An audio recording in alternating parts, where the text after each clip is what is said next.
Oi pessoal, estamos aqui em mais um episódio do nosso podcast Academia de Pediatria e queremos aqui apresentar e receber a Amanda Pereira, nossa pediatra maravilhosa. Oi gente, mais uma vez aqui, vamos hoje discutir um assunto super importante no meio pediátrico, tá?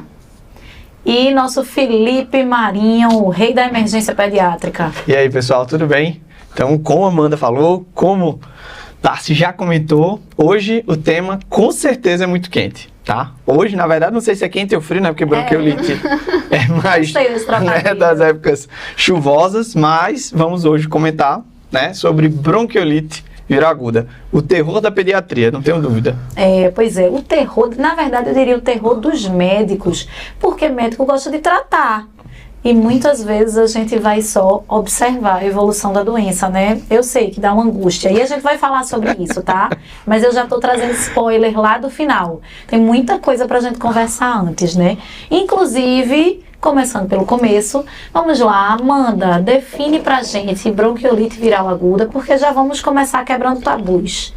Então, vamos lembrar um pouquinho de anatomia. Tá, beleza. Tá? Então, pensando na árvore traqueobrônquica, quando a gente tem um indivíduo com bronquiolite, a gente vai ter o comprometimento do trato respiratório como um todo, né? Geralmente a apresentação clínica vai pegar as mucosas desde lá do nariz até ir descendo para a via aérea inferior, e ela se caracteriza muito por um pródromo gripal, que depois evolui para uma via aérea inferior afetada. E aqueles bronquíolos terminais lá, eles vão ser afetados, levando a uma produção de muco, a um edema e a uma diminuição do lúmen desse bronquíolo. Posteriormente, necrose celular, e aí toda aquela evolução clínica que a gente conhece, tá? Então, a bronquiolite viral é uma doença que o vírus atinge a mucosa, desde lá do nariz até o bronquíolo terminal. E aí, trazendo essa questão anatômica tão forte como a Amandinha trouxe, explica-se porque a gente não fala de bronquiolite aos 5 anos. Não faz sentido, né? Não faz sentido. O ponto de corte, por muitos e muitos anos, foi 2 anos. Hoje, inclusive, por isso que eu digo, já quebrando tabus, né, Filipinho? E aí? O pessoal vem diminuindo ainda mais a faixa etária, apesar do processo fisiopatológico ele poder acontecer em qualquer paciente. Mas ele com certeza é mais sentido quanto menor a via aérea. E aí, quanto menor a via aérea, a gente está falando das crianças mais acometidas pela bronquiolite. Vamos pensar aqui nos quadros graves, que vão ser principalmente nos pacientes menores de 6 meses. Sem sombra de dúvidas, eu acho que essa é a população que a gente mais se preocupa e que a gente tem, né, essa vivência de mais observar, de dar o suporte, como se fala, do que realmente fazer alguma medicação que vai mudar a evolução natural da doença. Mas eu acho que era importante a gente trazer, eu acho que essa parte da fisiopatologia que a Maninha comentou, que é o foco em relação ao edema das vias aéreas e a destruição das células da mucosa respiratória com a formação dos chamados plugs celulares. Por que isso é importante a gente entender? Porque existe, né, um consenso, acho que é não sei, deve ser no subconsciente das pessoas, que bronquiolite é igual a asma. E a gente acaba vendo muita conduta baseando-se como se fosse uma fisiopatologia, na verdade, broncoespasmo. E a Amanda acabou de dizer, não é. Então isso tem que também fazer parte do nosso conhecimento para que a conduta ela seja a mais adequada possível, né? Para a gente não fazer condutas que não mudam a evolução. E justifica que não tem nada assim. Nenhuma medicação ainda que mudou tanto, né? E aí, só para dar um toque para vocês, se vocês forem preparar alguma aula sobre isso, ou então quiser entender melhor essa fisiopatologia que a Amandinha traz, lá no Guideline da Academia Americana de Pediatria 2014, eles trazem uma figura que mostra essa fisiopatologia e tá bem bonita, bem colorida, bem bonita, muito ilustrativa. Então dá uma olhada lá, que vai ajudar aí o estudante de medicina que está escutando e que tem um seminário para apresentar sobre bronquiolite. E quer pegar imagem. Assim, isso que o Felipe falou da idade é importante. Eu gosto de setorizar. Abaixo de 2 anos é ruim. Abaixo de 6 meses é péssimo. Isso. Abaixo de 2 meses é terrível. E no recém-nascido, Deus não se fala, né? Isso. Então é mais ou menos assim. E ainda lembrando que o que é que potencializa essa gravidade? A prematuridade. Claro. Né? Tô até com um brochezinho aqui Exato. do mês da prematuridade. E aí, Amandinha, meu mestrado foi em bronquiolite, né? Eu estudei exatamente os fatores de risco para internamento prolongado.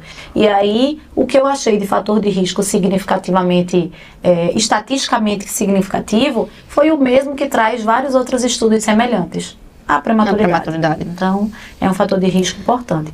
Então, de fato, já temos uma definição, ponto de corte 2 anos, há estudos e há correntes que falam em 1 ano para bronquiolite, tá? E, de fato, pela anatomia e pela fisiopatologia abaixo de 6 meses, a gravidade da doença é muito maior, né? Em relação aos agentes, o que é que temos para falar? Quem é o vilão da história? Eu acho interessante essa pergunta, porque antigamente a gente conduzia a prática pediátrica com os piores meses do ano e os melhores meses do ano. Sim. Então, assim, logo quando eu acabei a residência, eu dizia, eu quero tirar férias no mês de maio. Eu sempre Bom pensamento. Porque aqui, né, aqui no Recife Aqui é no uma Nordeste, época, assim, sim. de muita frequência de infecção respiratória. E realmente um plantão bem mais trabalhoso. E, na verdade, a gente vê que hoje em dia, eu acredito que muito pós-pandemia, a sazonalidade óbvia das coisas não está tão marcada Claro. como era antigamente. Sim. Na verdade, continua sendo muito ruim, aquela época que antigamente era ruim, mas parece que as crianças adoecem o ano todo. Claro, Perfeito. porque depois da pandemia a gente teve a mudança na circulação dos vírus, né? Foram crianças que não foram para as escolas, crianças que usavam máscaras, adultos usando máscaras, então mudou tudo. E aí, de fato, esse mês, Nordeste, maio, abril, a maior parte do Brasil e região Sul, junho. Então, essa era a sazonalidade que a gente tinha. Abril, Nordeste, maio, Rio Grande do Sul do país, junho. Depois da pandemia, aí acabou a sazonalidade. E aí, tipo, isso justamente mostra, né, que a gente vai ter outros vírus, que não só o vírus sincicial, que aí ele pega essa sazonalidade mais marcada, o vírus sincicial respiratório, mas lembrar dos outros vírus, né, a gravidade, por exemplo, de um quadro por um adenovírus, né, outros vírus respiratórios daquela lista, rinovírus, para influenza, o próprio influenza, né? Às vezes a co-infecção de 2 vírus. Total. Então, assim, tudo isso a gente vê que vai fazer com que a doença se manifeste ao longo do ano inteiro. Lembrar do coronavírus também, né? Sim. A gente passou na pandemia agora, também é causa, sempre foi na pediatria. Sempre foi. E agora a gente fala muito de SARS-CoV-2, que foi o causador, né, da pandemia da Covid-19. adianta a gente pensar que porque a gente já está em 2024 e está longe do que foi a pandemia, não temos mais efeitos disso. Na verdade, a gente vai ver, inclusive quando a gente discutir mais para frente sobre as formas de prevenção, que as coisas, quando elas são estudadas e a circulação dos vírus e tudo mais, precisa de um período, né?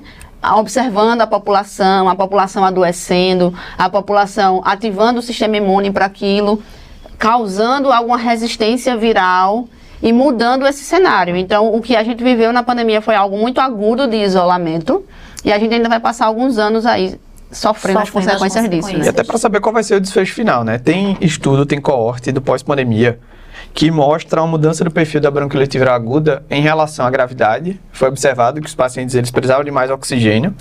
A duração do internamento é maior nesse período pós-pandemia. E a idade também, tá? A gente tá falando aqui dos menores de 6 meses, porque classicamente a gente se preocupava muito com isso. Mas tem estudo mostrando que agora a bronquiolite dos pacientes internados, ela aumentou a idade. Então, assim, são mudanças que a gente não sabe se veio para ficar. Pode ter sido só uma adaptação, já que as crianças pararam de se infectar por outros vírus na época da pandemia porque estava isolamento. Então, a gente, vamos lá, estamos estimando que vai voltar ao basal ou se a gente vai continuar dessa forma. Acho que essa ideia ela vai ter que ser considerada no futuro. E é muito importante a gente trazer esse tema porque a bronquiolite é responsável por uma taxa de hospitalização bem grande na pediatria, né? Principalmente em países como o nosso. Então, a maior parte das crianças que se internam por bronquiolite, por sincicial respiratório, são nos países em desenvolvimento como o nosso. Inclusive com impacto alto de internamento em UTI, né? E a gente viu essa mudança acontecer também nesse pós-pandemia por conta, aí falando um pouco do SUS, mas abertura de novas UTIs, né? Para poder dar conta da quantidade de pacientes doentes e algumas que não conseguiram fechar no pós-pandemia. Das pediátricas, as UTIs de adulto fechando todas, quando a coisa controlou, e várias UTIs pediátricas ainda mantendo as portas abertas com os leitos em quase 100% de ocupação, hospitais públicos e privados nesse mesmo cenário, por conta dessa mudança que a gente tem vivido. Isso. E nós já víamos isso na prática, né, minha gente? A gente viveu pré-pandemia, a gente viveu esses meses de sazonalidade e tenho certeza que, assim como eu, vocês choraram no SUS porque tinha paciente com indicação de UTI, e chorar não é sentido literal não, tá? Chorar de verdade.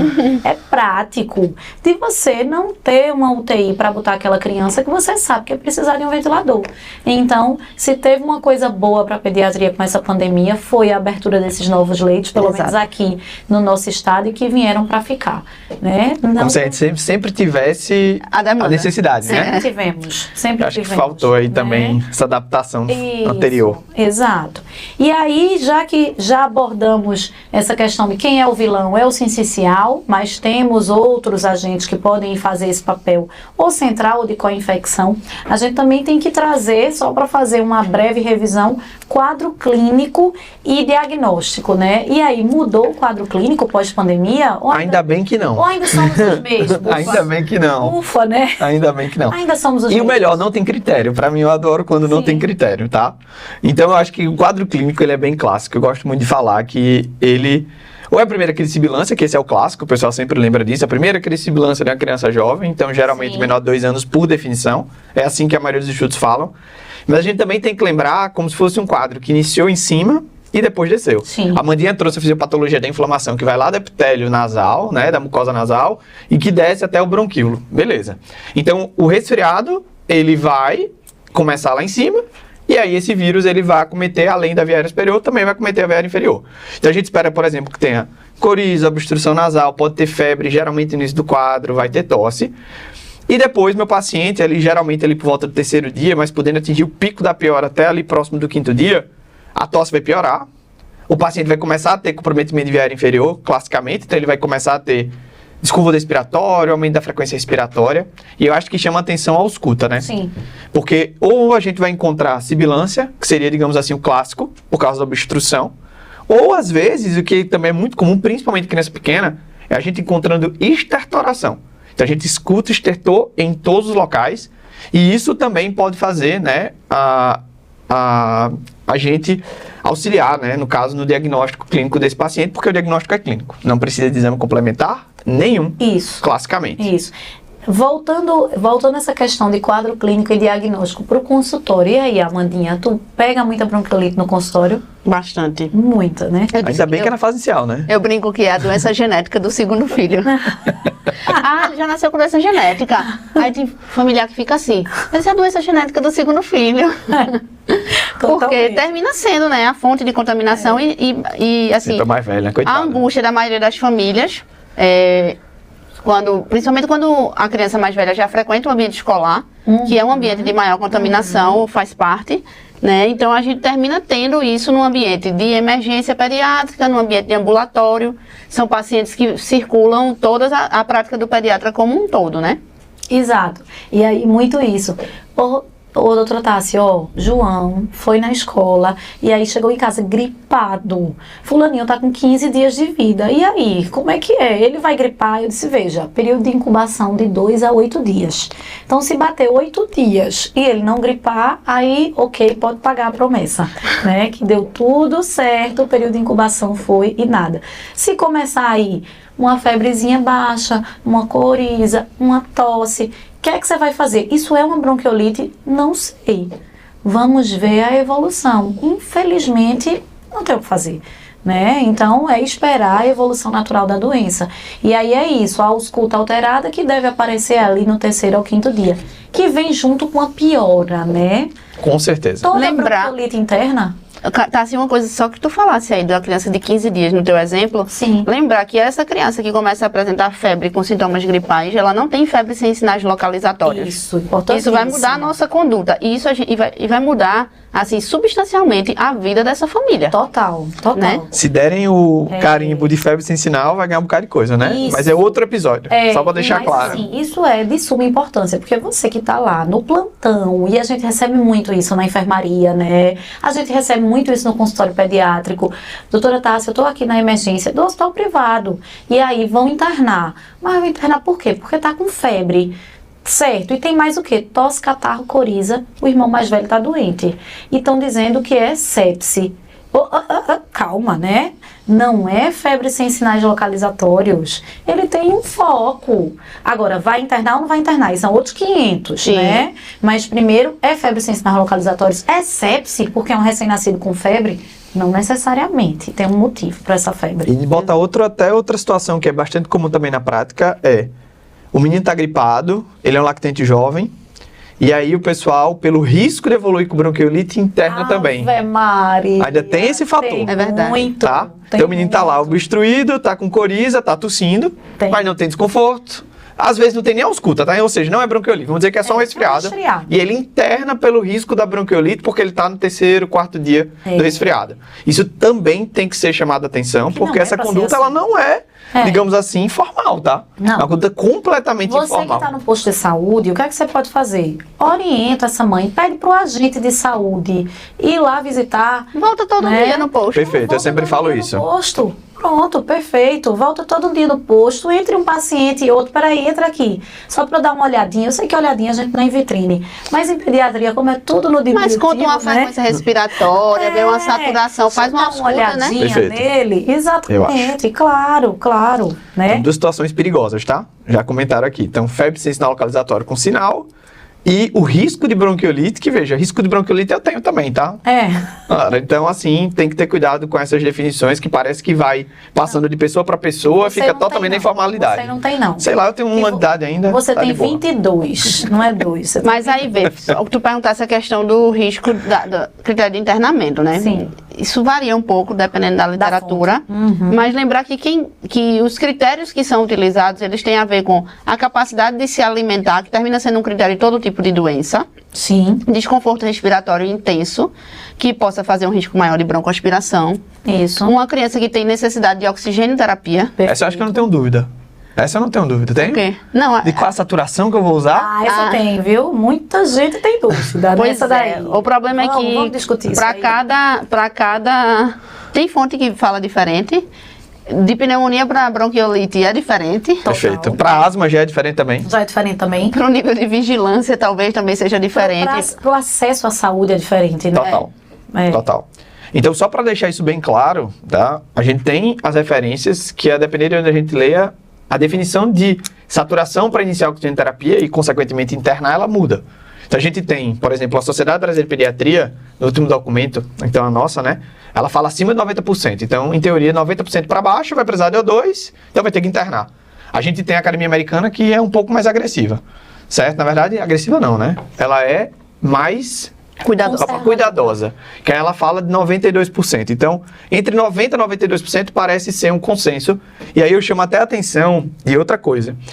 Existe estudo que mostra que utilizar a saturação como um fator sozinho, isolado, para definir conduta também não parece adequado. Não. Tem estudo que trabalha lá com faixas de saturação baixa que não mostra para o médico, e tem aquela faixa de saturação que fica aparecendo em tempo real para o médico. E foi mostrado que aquelas pessoas que não tinham queda de saturação mantida, muito grave, e que não tinham sido manejados colocando oxigênio no paciente internado, que eu estou falando do paciente internado, tiveram um desfecho igual àquele que o pessoal foi mais agressivo porque a saturação caía para 88, rapidinho, alguém ia lá e botava oxigênio. Então aquele paciente ficou internado por mais tempo e o desfecho no final ele foi igual. Então assim, mostrando que essas quedas de saturação parecem ser uma coisa comum na bronquite aguda. Isso, né? Nessa doença, né? Então, é um quadro muito, muito típico, muito característico. Então, a gente já sabe o quadro clínico esperado, já sabe quando vai piorar. Então, tem bronquiolite? Tem. Espero que a evolução é 3º a 5º dia de doença, é quando a gente vai ver a piora, né? E talvez precise de intervenção. E a intervenção seria o quê? Internar para dar suporte. Indicações de internamento. A saturação 90 a 92, bota 92 na cabeça, Mais né? fácil. É mais fácil, bota 92 Tu manda na para cabeça. casa? O 91? Não. Então, vamos botar 92. Vamos botar 92. Nível de evidência A de Amanda. Ah, de Amanda. Mas vale o F de Felipe, então tá um pouquinho mais de boa. Veja, mas é muito isso, vai depender. Claro que você vai gravar 92. Mas, por exemplo, Júlia teve, né? Bronquiolite já véia, com quase 2 anos. Primeira vez que ela cansou, ficou entre 90 e 92 de saturação. Coragem. Né? E aí, Juliana Murim, que vai ouvir esse podcast, disse: sustenta, segura em casa. E a gente segurou em casa, né? Um desconforto muito leve, brincando, ativa, comendo, a mãe pediatra. Acabou, se vai segurar em casa, 90, 92. Mas veja que é uma realidade muito particular. Sim. A mãe pediatra colada nela, um desconforto leve. O pai anestesista com laringoscópio em casa. A outra isso, né? pediatra orientando, junto, vendo, reavaliando. Exatamente. É um contexto, né? É um contexto. Certamente não é nem próximo da maioria dos pacientes de quem está assistindo a gente. Não, de jeito então nenhum. a gente precisa escolher um número baseado no que está, né? Na E aí, literatura, perfeito. É isso mesmo, Então, 92. Vamos em 92, tá perfeito, Fechou. maravilha. Então, saturação abaixo de 92, presença de desconforto respiratório, e não consegue, inabilidade não seria a palavra, mas dificuldade Não para se come, não bebe alimentar. nada. Eu gosto de falar Não essas come, não palavras. bebe, pronto. Não come, não bebe. Tá com dificuldade para mamar. Tá com dificuldade para mamar, vai piorar. Então a meia vamos hora internar. Daqui a meia hora volta. Então vamos internar, encaminhar para um serviço de referência para internar, né? Ainda temos que lembrar também de comorbidades, né? Depender da comorbidade, acho que a Sim. Maria estava comentando isso. E a gente ainda tem a questão também, eu acho que vale a pena só colocar outro ponto de vista, que é sobre a gravidade do desconforto, né? Porque desconforto respiratório, de maneira geral, depende muito da forma que ele se apresenta e principalmente da forma de vigilância. Tem aquele desconforto leve que é atrás subcostal, será que isso indicaria internamente? Então depende muito da gravidade que a gente se impõe, principalmente do suporte que vai ser adicionado. Porque de livro mesmo, eles falam lá, desconforto respiratório moderado a grave indicando internamento. E aí tem vários scores que vocês podem utilizar, fica aí até a dica para vocês depois procurarem. Tem o BSA, que o pessoal usa na ANEL, que é o boletim de Silva Anderson. Também tem o RDI, que é o RDAI, que é outro score também de gravidade, que as pessoas podem utilizar, inclusive, em acompanhamento da bronquiolite viral aguda a nível de emergência ou internamento. Mas eu acho que esse é o foco, né? Os desconfortos respiratórios, comorbidades, não come, não bebe nada, hipoxemia, vão acabar indicando. Tu falasse Perfeito. da ANEL só para acrescentar a apneia, né? Sim. Que tem, assim, Total. Eu acredito que do ponto de vista Importantíssimo. prático ninguém ia esquecer, não. Sim. Perfeito, não. perfeito. Mas lembrando que pode ser uma questão de prova, caso alguém vá fazer prova de título, Sim. concurso, né? Aí assim, a apneia. Inclusive, teve É. uma paciente minha do consultório, filha da época, residente de pediatria, hoje pediatra, que Filipinho tava no plantão, Tava no no hospital plantão. particular. Fiz a apneia na minha Fez a cara. apneia na cara dele. 5 anos ela tá Lembro hoje, muito, viu? Você lembro lembra? muito Hoje ela disso. tá com 5 anos, linda, maravilhosa. Um beijo pra mamãe que vai lembrar desse episódio. Não sei se ela vai lembrar de bichinha. mim, mas... Bichinha. Pois é. E a apneia, não foi, Filipinho? Na minha Total, cara. Já pensou? E era uma prematura, 36 semanas. Pois é. Inclusive, na segunda gestação, que o segundo filho nasceu agora, a mãe tava morrendo de medo De uma da nova prematuridade. bronquiolite, De uma nova bronquiolite, Sim, com sabe? certeza. Então, a apneia é algo bem importante, realmente. E exame, porque Perguntar todo isso agora, o que é que mundo tu gosta. pede? E um examezinho, doutor? E aí, Filipinho, um examezinho, Veja, doutor? eu acho que tem? 2 exames que eu posso até pedir, mas aí é claro, são a gravidade dos pacientes que eu acabo atendendo, é gasometria e raio-x, a depender da gravidade do paciente. Sim. Mas aquele menino que vai para casa, eu em geral não solicito nada. Não peça. Raio-x de tórax, geralmente o paciente já está em suporte avançado ali, está recebendo pelo menos pressão positiva para o VNI. E a gasometria nesse mesmo contexto, né? O paciente mais grave. Paciente Vocês grave. pedem no consultório alguma coisa? Com certeza não. Só se for para você enlouquecer. Então, se você tá me escutando, por favor, por caridade, não peça não, porque você vai endoidar. Vai vir um raio-x, o quê? Feio, com infiltrado bilateral. Às vezes uma telectasia, né? Para complicar. Às vezes uma telectasia. Certo? Aí o menino tá bem, não tem desconforto, tá conseguindo se alimentar, aí faz um raio-x com infiltrado. No laudo vai estar escrito, viu? Infiltrado. E a mãe vai querer que você dê conta daquele infiltrado ali. Como é que essa mancha vai sumir do pulmão? Vai explicar pra ela que você não vai Acho que fazer é mais nada? difícil. Pedir sem indicação, acho que complica mais. Não tem indicação, né? Mas aí só acrescentando, o Felipe falou da gasometria arterial, e assim, lembrar que se ele está precisando de uma Ele está gasometria, internado. é um paciente que está internado, está precisando de um suporte Total. de O2, tem hipoxemia. Total. O ideal é que se faça uma gasometria arterial. Então, Claro, Perfeito. tu claro. vai inventar a moda com outra coisa, porque o nosso objetivo é ver a questão ventilatória. Claro. E não outras coisas. Exatamente. E lembrar que esses pacientes têm uma faixa etária muito crítica com anemia fisiológica do lactente. Sim, E a hemoglobina ela é a carreadora do oxigênio. Então, às vezes, você tem um exame desse num contexto de um paciente que está grave, Sim. internado e hipoxêmico, Sim. e outros dados que podem vir com a gasometria Também vão vão lhe lhe ajudar nas suas decisões clínicas. Exatamente. Mas, na hora que você pega uma criança que está bem, e você joga um hemograma aí, pronto. é muito possível ver uma hemoglobina ali limítrofe É. pela faixa etária e essa criança começar a receber abordagens que vão hipermedicar de forma equivocada por um achado que não era condizente com a clínica. Sim, sim, Sem exatamente. sombra de dúvidas. Eu acho que a Então, conduta em exame aí Se não vai atrapalhar internar, não pede exame. Acabou-se. O exame tem que me Essa dar uma regra é boa. resposta. Isso. E uma dúvida que eu de fato tenho aí que eu vá pegar esse resultado e mudar a minha conduta por conta disso. Eu fiz uma pergunta e o exame vem para responder alguma coisa que vai me Exato. auxiliar, mas não O como exame um é pra definidor isso, sozinho. É complementar. Perfeito, né? perfeito. Então, de diagnóstico é isso. Você vai acreditar na sua clínica. E o que é que vocês me dizem de tratamento? Agora, pronto. Começou. O tratamento de suporte. Fala, fala. Como diz Natanzinho, começou o Ah, desmanteio. Vanilla, você quer falar o que não se faz? Eu acho que é mais fácil do que falar o que se faz com Mas é assim, evidência. começou e acabou, né?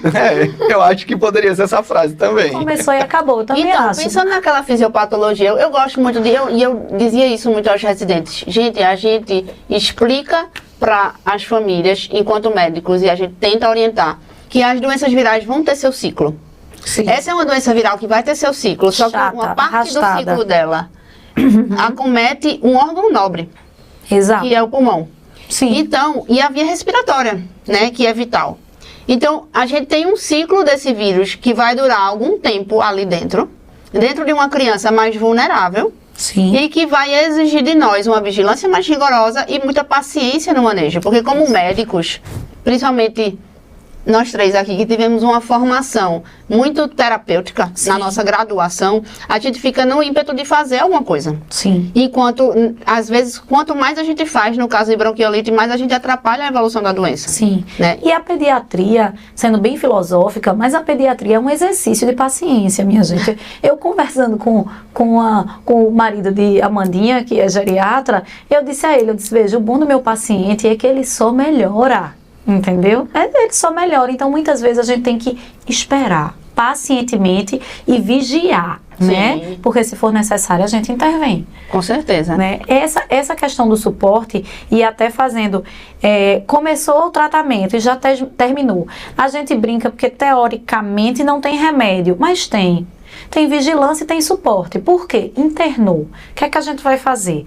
Não está conseguindo se alimentar? Passa uma sonda e vai ser alimentado por sonda, né? Tá desidratado? Pega um acesso, faz hidratação venosa. Tá precisando de oxigênio? Faz oxigênio. E claramente, eu atendi uma paciente que o filho teve bronquiolite, eu acho que com poucos dias de vida. Ela não era meu paciente na época e eu atendi agora com 6 meses. Ela me contando a história e ela disse que a criança foi entubada.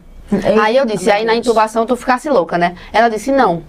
Na intubação foi quando eu fiquei finalmente aliviada.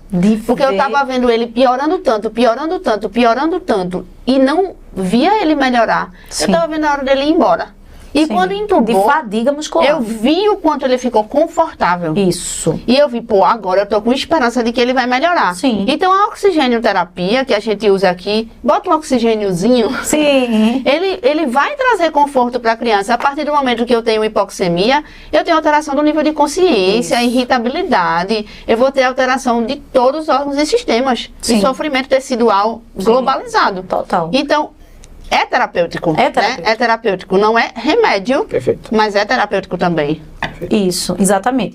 A nível ambulatorial, isso me fez lembrar a questão da fisioterapia respiratória, né? Que a gente está prescrevendo cada vez mais, principalmente no pós-pandemia, aumentou o acesso à fisioterapia respiratória.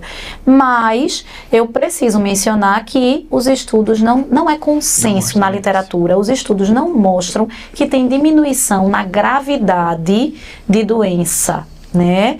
Embora na prática ambulatorial muitas vezes a gente solicite para que faça em casa uma fisioterapia respiratória domiciliar. No hospital, se tiver em ventilação mecânica, nós prescrevemos, mas não tem evidência científica, só para deixar claro. E é interessante até a gente lembrar também da hidratação, né? E seria da maneira mais fisiológica possível. Então, se possível, oral. Se o paciente está muito desconfortável, vai passar sonda.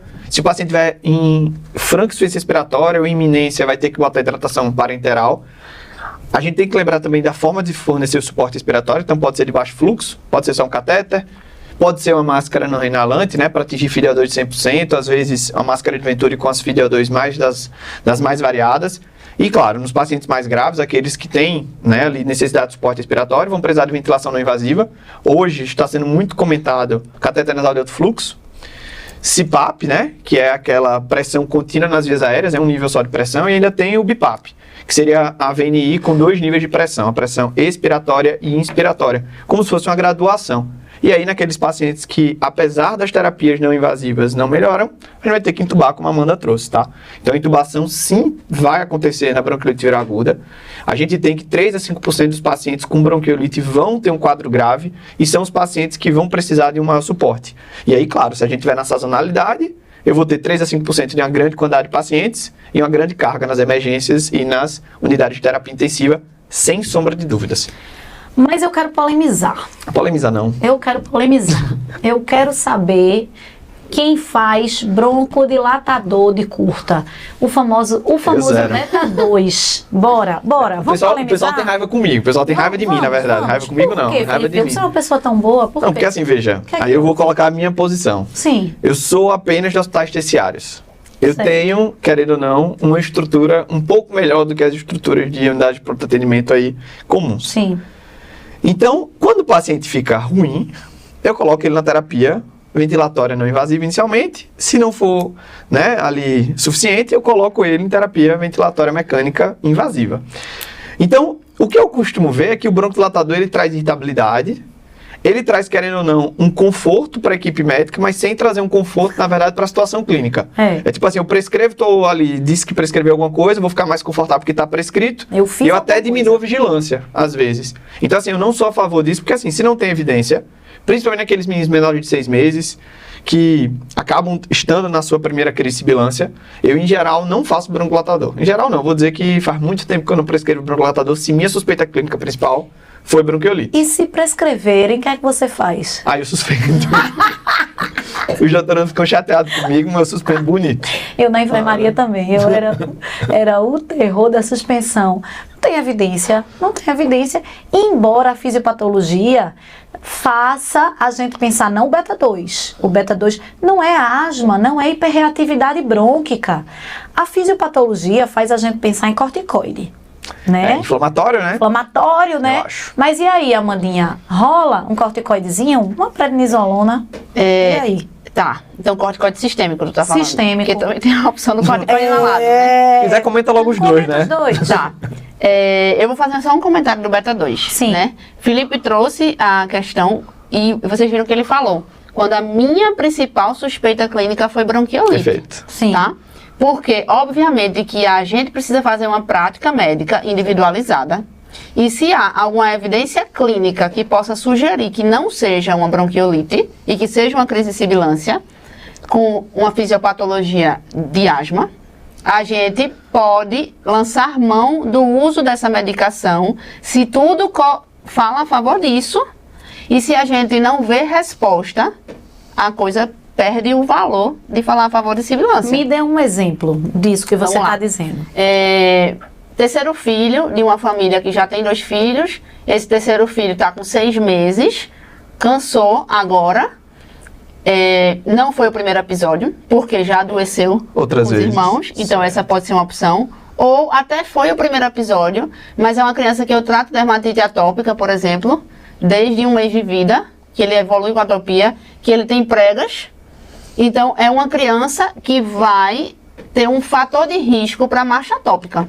Se ele tem um fator de risco para marcha atópica, é aquela criança que tem alguma rinite, talvez. Os pais Ele asmáticos, pode- irmãos asmáticos, né? Tem uma história clínica que fala a favor, essa criança vai cansar. Toda vez que gripar, vai cansar. a gente pode pensar sim em fazer o beta-2 nesse paciente. Certo. A questão do corticoide, que aí já é muito bem estabelecido na terapêutica de asma, por exemplo, não tem evidência científica de melhora com corticoide sistêmico. O corticoide, apesar de ser um anti-inflamatório, eu gosto sempre de lembrar, ele é um anti-inflamatório porque o nosso corpo, quando está se defendendo de algo, está inflamado.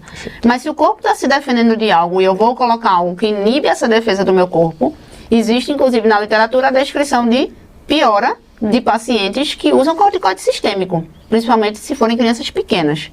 Então, eles estão contraindicados. Ah, mas tem aquele plug que o Dr. Felipe falou lá. Eu vi. Mas sim, isso não está com evidência nenhuma que nos autorize a fazer o corticoide sistêmico, tá? Mais uma vez, é muito feito na prática clínica por ansiedade da equipe. E eu, assim... a gente tá falando aqui, fica parecendo que a gente tá querendo descascar a onça morta.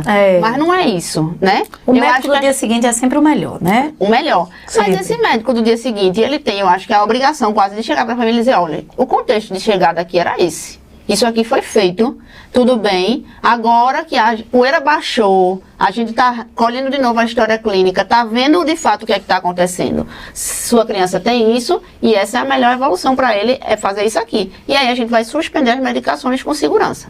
Tenho visto, Tassi, tanto no SUS como no setor privado, muito uso de corticoide inalado. Sim. Nas crises de sibilância. E eu até suspeito por quê?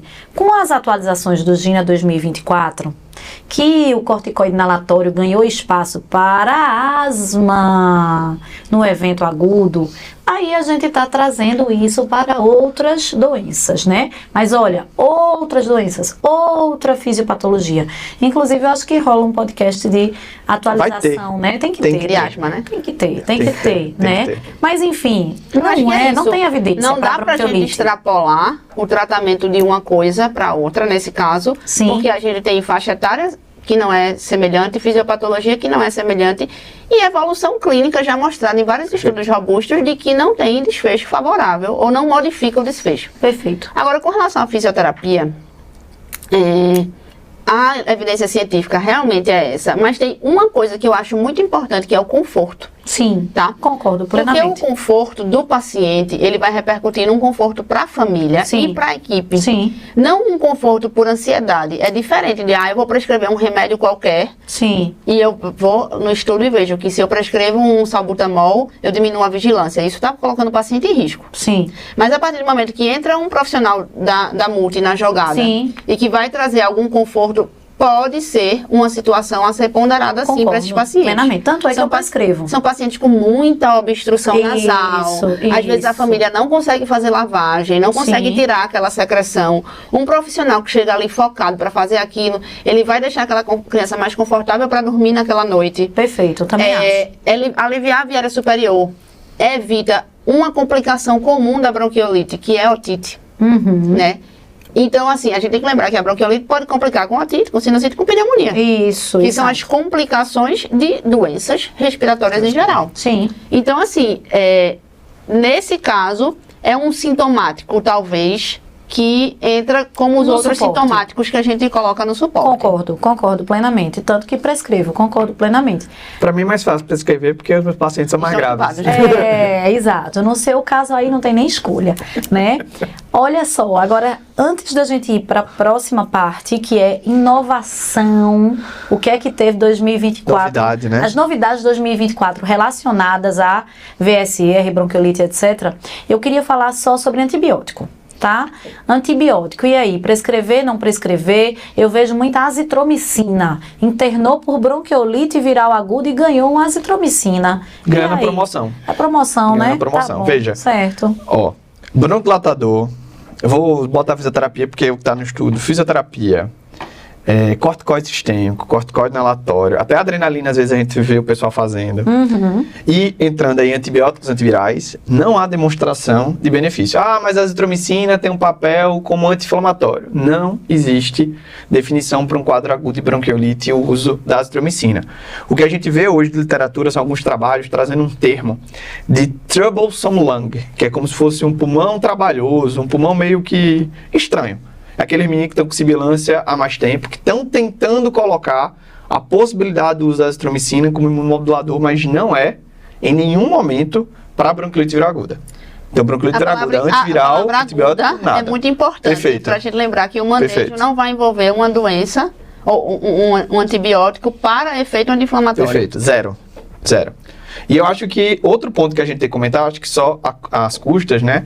É em relação à salina hipertônica nebulizada, que já foi famosa em vários períodos. Na verdade, ela vai e volta, vai e volta, vai e volta, vai e volta. Era E na continua minha controvérsia, residência, mas continua controvérsia. Salina hipertônica tá? era quando eu era residente. Então o pessoal tinha lá estudos que mostravam que salina hipertônica diminuía o tempo de internamento. Tinha salina hipertônica que diminuía a taxa de internamento, o paciente nem precisava internar porque fez a salina, né? E aí tem outros trabalhos que não mostram nada. Então você vai ver aí na literatura locais que falam que sim, outros locais que falam que não. E serviços que trazem a possibilidade de fazer, outros que não. Então, assim, esse tema eu não vou entrar, porque eu não faço mais. Já faz um tempo, acho que quando eu fui residente de TARSE, eu fazia, tá? Mas aí depois eu já não faço mais, até porque agora entrou esse negócio da Covid, de transmissão intra-hospitalar de vírus respiratórios, aí tudo que foi nebulizado morreu, né? Verdade. Então é bem interessante a gente lembrar disso. Quando eu fui residente de TARSE, mas vê mesmo. Já era, tá? Nosso terceiro episódio já entregou a tua idade. Já entregou, acabou. Nem adianta mais eu pintar o cabelo e botar botox. Acabou. Mas aí, assim, tu falasse que a gente vai trazer as novidades de 2024. Eu acho, inclusive, que é melhor a gente deixar isso para o Perfeito, podcast. perfeito. Vamos deixar isso para o podcast? Vamos. Por Só não favor. vamos esquecer uma coisa das complicações, porque o Felipe falou que a gente não usa os antibióticos Sim, dentro do contexto da infecção da bronquiolite, para tratar a bronquiolite. certo. Mas vocês se lembram que ele falou, a fisiopatologia é aquela febre lá no começo. Então aquela criança que já estava numa curva de melhora, estava só com a via aérea inferior acometida, estava melhorando e de repente volta a fazer febre, obviamente que eu vou ser obrigada a Claro. pensar numa complicação bacteriana. Claro. Posso pensar que é fator de necrose tumoral daquelas células que vão necrosando? Posso. Mas vou ter que levantar uma suspeita de infecção bacteriana. Sim.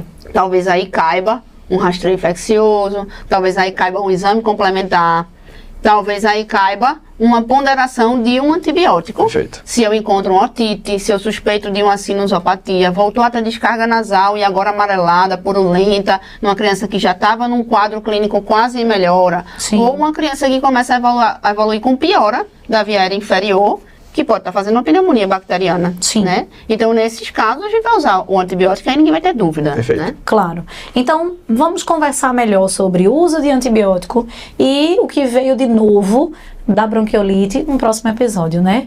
Pessoal, tchau, um beijo, foi massa. Valeu, e pessoal. a gente se vê daqui a pouco no próximo episódio.